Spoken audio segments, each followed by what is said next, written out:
আসসালামু আলাইকুম, আশা করি সবাই ভালো আছেন। নসোমিস স্প্রে এবং নসোমিস ড্রপ সোডিয়াম ক্লোরাইডের একটি প্রিপারেশন। এটা হচ্ছে ছোট বাচ্চাদের জন্য ব্যবহার খুবই নিরাপদ। এটা বড়রা চাইলে বড়রা ব্যবহার করতে পারেন। এতে কোনো পার্শ্ব প্রতিক্রিয়া নেই। এটা শুধু সোডিয়াম ক্লোরাইড থাকে 0.9%, অর্থাৎ নর্মাল স্যালাইন থাকে। নর্মাল স্যালাইন দিয়ে নাক পরিষ্কার করা কোনো ক্ষতি নেই। এটি দীর্ঘ টাইম ব্যবহার করতে যায়, দীর্ঘ সময় ধরে ব্যবহার করা যায়। এটি বাচ্চাদের জন্য খুবই বিশেষ করে নিউবর্ন বেবিদের জন্য এটি বিশেষ জরুরি।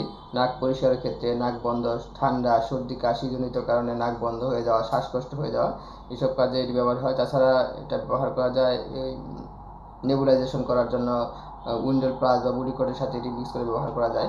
এটি খুবই নিরাপদ। ছোট বাচ্চাদের শ্বাসকষ্ট, অ্যালার্জি, ঠান্ডাজনিত কারণে নাক বন্ধ হয়ে যাওয়া, বিশেষ করে নিউবর্ন বেবিদের নাক পরিষ্কারের ক্ষেত্রে কটন বাড দিয়ে এটি ব্যবহার করতে পারেন। আর স্প্রেটা 6 মাসের পরে বেবিদের জন্য ব্যবহার করতে পারেন।